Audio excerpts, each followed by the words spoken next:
I've come back here, City of London, junction of Bishopsgate and Wormwood Street. I have my reasons. Now I spread out my sleeping bag in an office doorway and roll into my dusty, stinky blanket and suck out the flavour of heartache from the day.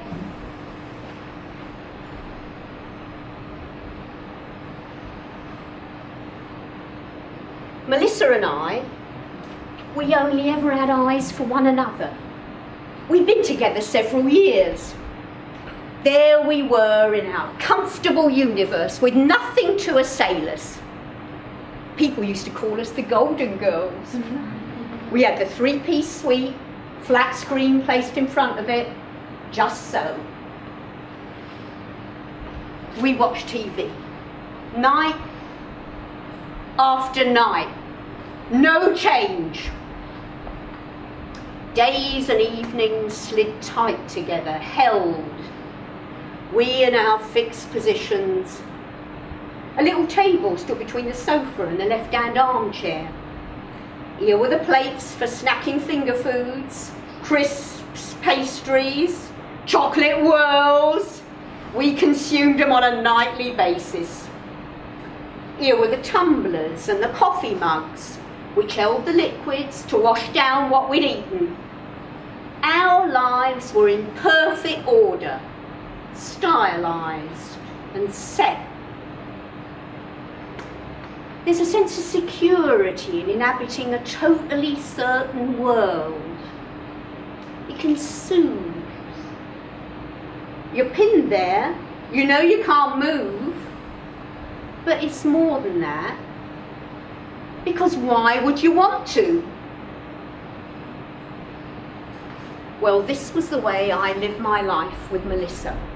And my feelings about my world and my feelings about my love were practically the same. Because Melissa was the living embodiment of everything that's unreal. She was the opponent of change.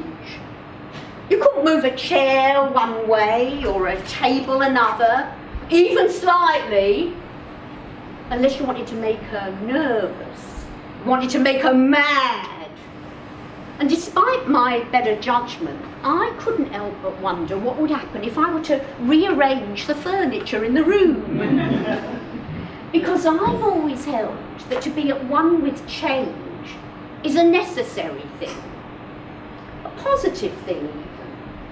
And despite the life I led, I couldn't seem to let go of that idea. In fact, my thoughts of change were on the increase. Change was becoming a secret amour that I dreamed about. And you know, part of me still thinks the only mistake I made, in real terms, was that I wanted to change her when I should have been looking to change myself.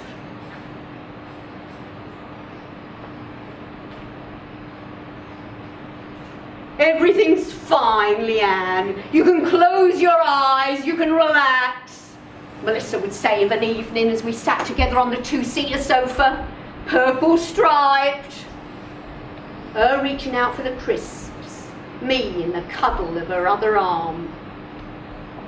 Melissa and her rock-you-to-sleep words that she wanted to keep things steady with. A sound muffler, a veil, a storyboard with herself as Miss Nice and Normal. Well, to be sure, if I had been worrying about something, her words would have offered some relief. But I was not worried. As it so happens, I did close my eyes once in a while. Or put it another way, I could hardly keep them open.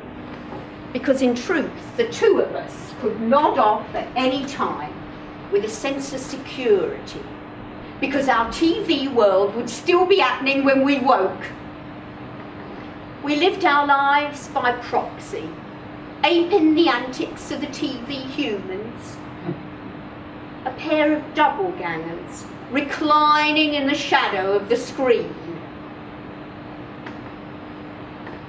But there was still a part of me that wanted to open all the doors and leave the light on while I was doing it. My dreams of new were not quite submerged. So one afternoon, I moved the 2 armchairs, standing them together by the window. Oh, my heart beat fast when Melissa came in. I could smell the fear on her. She slapped me. I hollered and ran away. But later, she told me she was sorry when I came marching back, angry, but full of longing for an opportunity to forgive. Well, not long after, I shifted everything around from its usual place. I just couldn't seem to help myself. I put the sofa against the wall, rolling it away from its time-honoured position in the centre of the room, and I put the snacking table right in front of it instead of at the side. And the 2 armchairs I put somewhere I can't remember now. Well, when Melissa came in, she was all of a frenzy, arms waving, teeth gnashing, and then this unnerving roar burst out of her. I do think if I hadn't moved right then, we could still have got past the moment. But I did move. I lifted my hands and covered my ears to drown out the sound. And as I did so, I saw her arm rise up, saw her fingers curled as though to attack, and then the attack came the next second. She scored down my cheek with her nails. Tears seeped out of me, mingling with the gush of my blood. Her face had a gloating look as though she relished my pain. I left the house, walked the streets till morning, too angry to go home. Such a scary thing to be doing then, but now I do it all the time.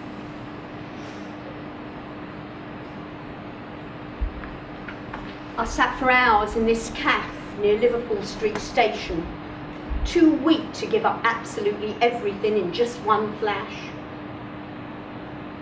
Come 6 p.m, I waited on a nearby street.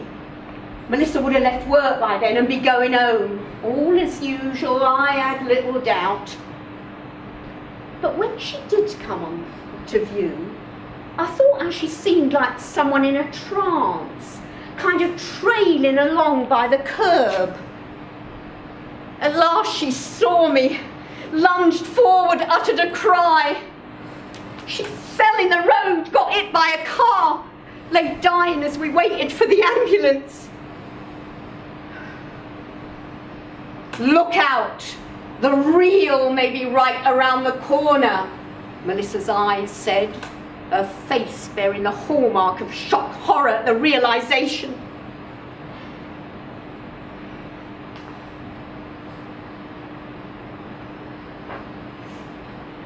When I lost her, I fell to pieces. Her stare of unforgiveness haunted me. I went into mourning, went into debt, ended up with nothing. I'm on the streets now. I sleep in doorways, I wander through the days. Returning to the scene of the accident is something I do periodically. I think you go back somewhere when you want to change what happened there, even though you can't. City of London, junction of Bishopsgate and Wormwood Street.